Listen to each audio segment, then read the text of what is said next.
నమస్తే. విపిఆర్ గారితో సాన్నిహిత్య సంబంధం కలిగి సుదీర్ఘ సమయంగా ఆయన వెంట నడుస్తున్నటువంటి మరొక వ్యక్తి అనగా అరవింద్ రెడ్డి గారి తండ్రి గారితో మనం మాట్లాడబోతున్నాం. ఆయన ఎవరో ఆయన పరిచయం తెలుసుకుందాం. సార్ నమస్తే అండి. నమస్తే సార్, మీ పేరు సార్? నేను డాక్టర్ పివి జగన్మోహన్. చెన్నై నుంచి తిరుపతి పోయే దోవలో మా ఊరు, సొంత ఊరు తమిళనాడులో. విపిఆర్ గారితో మీకు పరిచయం ఎప్పటి నుంచి సార్? నేను యూపీలో బ్యూరోక్రాట్గా ఉన్నాను, ఐఏఎస్ ఆఫీసర్గా.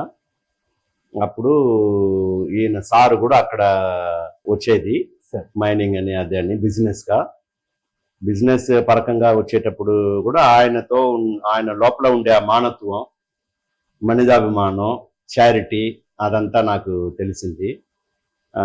ఇక్కడే కాక అక్కడ కూడా చాలా పువర్ స్టూడెంట్స్, బీదవాళ్ళు పిల్లకాయలు చదువుకి ఆయన ఎంతో చేసి ఉన్నాడు. అక్కడ కూడా వారణాసి చుట్టూ, ఈస్టర్న్ యూపీలో అంతా పువర్ స్టూడెంట్స్ కి హెల్ప్ చేసే ఆయన. ఇక్కడ కాకుండా అక్కడ కూడా ఆయన కూడా మేము ఎక్కడ ఏది అవసరమో చెప్తే చేసేవాళ్ళు. మేము ఫీల్డ్ లో ఉన్నాం కాబట్టి మాకు తెలుసు, అది నేను చెప్తే ఇమ్మీడియట్ గా చేసేవాళ్ళు. ఇక్కడ కూడా ఒక స్కూల్ చాలా పువర్ స్టూడెంట్స్ కానీ ఇక్కడ కూడా జరిపిస్తున్నారు. సో ఆయన బేసిక్ గా ఒక ఫిలాంథ్రఫిస్ట్ అంటే బీదవాళ్ళకి మద్దతు చేసే ఆయన రాజకీయంలో వచ్చారనేదే పెద్ద విషయం. ఆయన్ని బాగా మనం వాడుకోవాలి. అందరూ డబ్బు సంపాదించేదానికి వస్తారు పాలిటిక్స్ లో, ఈయన అలా కాదు, డబ్బు ఖర్చు పెట్టేదానికి వచ్చున్నాడు రాజకీయంలో. స్వచ్ఛమైన సేవను ప్రజలకు అందించడం, ప్రజలకి ప్రజాసేవే అన్నిటికైనా మహత్వపూర్ణం అని ఈయన నమ్మకం. మేము కూడా everybody wish him a very big success just because he is a philanthropist and taking care of poor section of the society. So అందుకే నాకు సార్ అంటే అభిమానం. మానవ సేవే మాధవ సేవ అంటూ ఉంటారు. సో అంటే మనిషికి సాయం చేస్తే దేవునికి సాయం చేసినట్టే అంటూ ఉంటారు సార్. సో ఆ సిద్ధాంతాన్ని వంట పట్టించినటువంటి విపిఆర్ గారు సామాజిక సేవా కార్యక్రమాలు చురుగ్గా ఉంటున్నారు కాబట్టి ఇప్పుడు రాజకీయాలకు ప్రవేశించారు. సో ఇక్కడ సక్సెస్ అయితే ఆ సేవ మరింత వ్యాప్తం చెందుతుంటారా? ఖచ్చితంగా, ఎందుకంటే పవర్ కూడా చేస్తుంది కదా. ఇప్పుడు హార్ట్ ఉంది. మనం బీద వాళ్ళకి, పువర్కి ఇది చెయ్యాలా, మంచి కార్యాలు అంతా చెయ్యాలా అనే ఇది ఉంది, డబ్బు ఉంది, పవర్ కూడా కలిసిందంటే ఇంకా బాగా చేయొచ్చు. కామరాజు తమిళనాడు సీఎం గా ఉన్నారు. ఇప్పుడు యోగి గారు, నేను పని చేశాను యోగి సార్తో. ఆయన ఏమనేది ఆ డ్రెస్ ఉంది కదా, నేను అనేది is Vivekananda of the present years అని చెప్పేది యోగి సార్ని. మోదీ సారు ఇదే వేరే, ఇంటర్నేషనల్ గా ఆయన చాలా పాపులర్ అయ్యారు. యోగి సారు అంత పెద్ద స్టేట్ యూపీని ఎంత బాగా వైనంగా భలే బాగా అడ్మినిస్ట్రేటర్ అని ప్రూవ్ చేసుకున్నారు.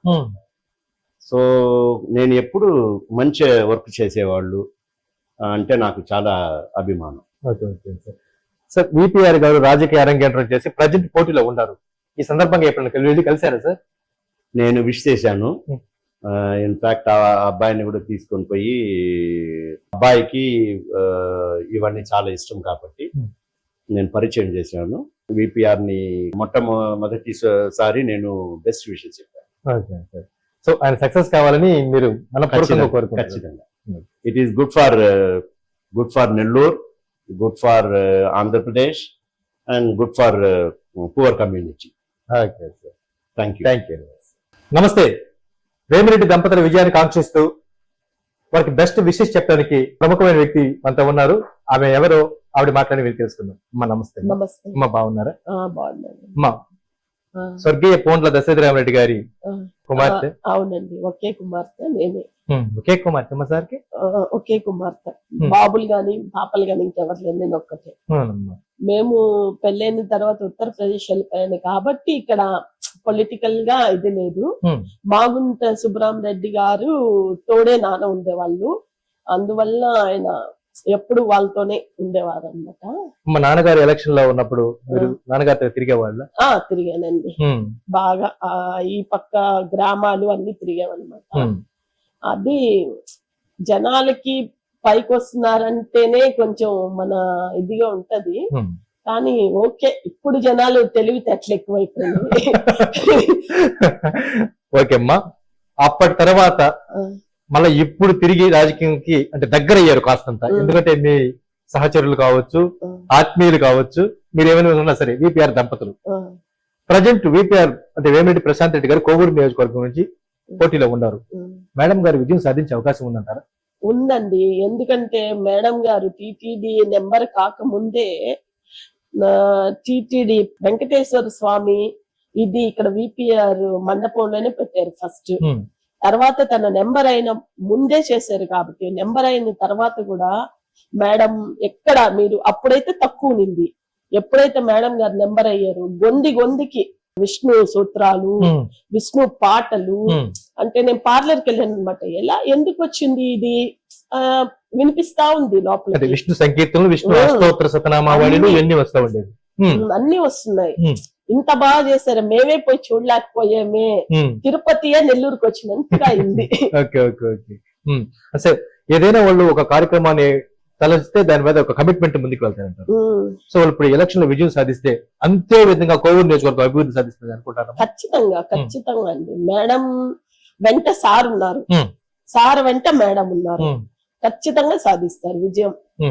ఎందుకంటే వాళ్ళకి ప్రజలకు పెట్టే ఇది ఉందన్నమాట. స్కూలు నేను చూసాను, అరవింద్ పెళ్ళప్పటి నుంచి నాకు పరిచయం కాబట్టి స్కూల్ చూసాను, మండపం చూసాను. సార్ వాళ్ళకి బీద వాళ్ళకి ఇవ్వాలి అన్న థాట్ ఉంది, చెయ్యాలా అది అదంతా ఉందన్నమాట. మీ కుమారుడు అరవింద్ రెడ్డి గారిని పూర్తిగా విపిఆర్ వాళ్ళకి అప్పచెప్పేశారా ఈ ఎలక్షన్ వరకు?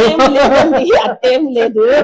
ఆయన సార్ వెంట ఉండాలా, మేడం దగ్గర ఉండాలా అని ఒక థాట్ లో మనం ఊరికే పరిచయం చేసాము, ఆయన మెయింటైన్ చేసుకుంటున్నాడు. వేమిరెడ్డి ప్రశాంత్ రెడ్డి గారితో ప్రచారంలో ఏమైనా పాల్గొంటారమ్మా మీరు? చెప్పలేమండి, చూడాలా. నాకు ఈ నెల అంతా పెళ్లి ఉంది, అందువల్ల కొంచెం బిజీ. అంటే తర్వాత చూస్తాం, మేడం రిక్వెస్ట్ చేస్తే కొంచెం పోవచ్చు. మీ జీన్స్ లోనే పొలిటికల్ బ్లడ్ ఉంది కదమ్మా నాన్నగారు.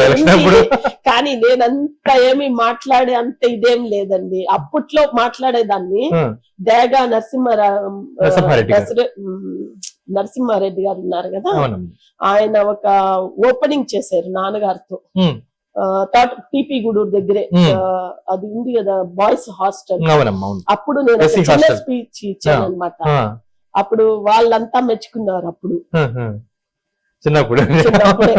ఓకే అమ్మా, ఇప్పుడు మీరు ఎంతగానో అభిమానించేటువంటి వేమిరెడ్డి ప్రశాంత్ రెడ్డి గారి విజయం కోసంగా ఆమె ఆహ్వానించినా లేదంటే సమయం మీకు సాధ్యపడితే ప్రచారం కూడా సిద్ధమే. ఇంతకీ కోవూరు నియోజకవర్గ ప్రజలకి వేమిరెడ్డి ప్రశాంత్ రెడ్డి గారి విజయం కొరకు ఏమని పిలిపిస్తారు చెప్పగలరా? మేడంతో నడవండి, మీకు డెవలప్మెంట్ ఉంటది అంటే. ఎలక్షన్ అనే కాదు, ఈ ఎలక్షన్ లో ఏమైనా అవ్వని తర్వాత కూడా మేడం మీతోటే ఉంటారు. మరి వేమిరెడ్డి ప్రభాకర్ రెడ్డి గారు నెల్లూరు పార్లమెంట్ కి అంటే ఎంపీకి పోటీ చేస్తున్నారమ్మా. మరి ఆయన విజయాన్ని కాంక్షిస్తే ఏమని పిలిపిస్తారంటారు నెల్లూరు ప్రజలకి? నెల్లూరు అంటే డెవలప్మెంట్ ఇంకా చాలా అవసరం. జగన్ సార్ కూడా చేసేవాళ్ళే, కానీ ఆయనకి చెప్పే వాళ్ళు లేరు. మెయిన్ సహాదారులు అనుకున్నంతగా బాగలేరు, సహాదారులు అంత బాగలేరు. టీడీపీ ఏంటంటే మన చంద్రబాబు నాయుడు గారు నెల్లూరుకు వచ్చారు, చూసారు, రోడ్లంతా చూస్తారు. మెయిన్ పొలిటికల్ కి ఏమవుతుందంటే వాళ్ళు హెలికాప్టర్ లేదంటే వాటిలో వస్తున్నారు. వాళ్ళు బై రోడ్డు వచ్చి చెక్ చేస్తేనే రోడ్లు ఎలా ఉన్నాయి, గుంటలు ఎలా ఉన్నాయి ముందరే తెలిసిపోతుంది వాళ్ళకి. వీళ్ళు ప్రోటోకాల్ లో ఏమవుతుందంటే మంచి రోడ్లలోనే తీసుకెళ్తున్నారు. చాలా రోడ్లు మీరు చూసారంటే గుంటలు మెట్టలు అట్టున్నాయి అన్నమాట. రహదారుల విషయంలో జగన్మోహన్ రెడ్డి గారి ప్రభుత్వం పూర్తిగా విఫలమైంది అనుకోవచ్చు. అది ఖచ్చితంగా అండి. మరి డెవలప్మెంట్ అంటే అభివృద్ధి విషయాలలో ప్రాజెక్టులు రావడం, ప్రాజెక్టులు కూడా చాలా తక్కువ అండి. జనాలు చాలా వాళ్ళ ఇదే చాలా ఇదిగా ఉంది అని బయట టాక్ చాలా ఉంది. సో ఈ గవర్నమెంట్ పైన బాగా ప్రభుత్వ వ్యతిరేకత ఉందంటారు. నెల్లూరు జిల్లాలో మాత్రం చాలా వ్యతిరేకత ఉంది. ఓకే అమ్మా, సో మొత్తానికి వేమిరెడ్డి ప్రశాంత్ రెడ్డి గారు కోవూరు ఎమ్మెల్యే గారు, వేమిరెడ్డి ప్రభాకర్ రెడ్డి గారు నెల్లూరు ఎంపీ గారిని గెలవాలని మీరు మనస్ఫూర్తిగా కోరుకుంటున్నారు? ఖచ్చితంగా అండి, మనస్ఫూర్తిగా. దేవుని ఆశీస్సులు వాళ్ళకి ఉంటాయంటారా? ఖచ్చితంగా వెంకటేశ్వర స్వామి ఆశీస్సాలు కూడా ఉన్నాయి. ఈశ్వరుడు కూడా ఆశీర్వదించాలని కోరుకుంటున్నాను. Thank you very much.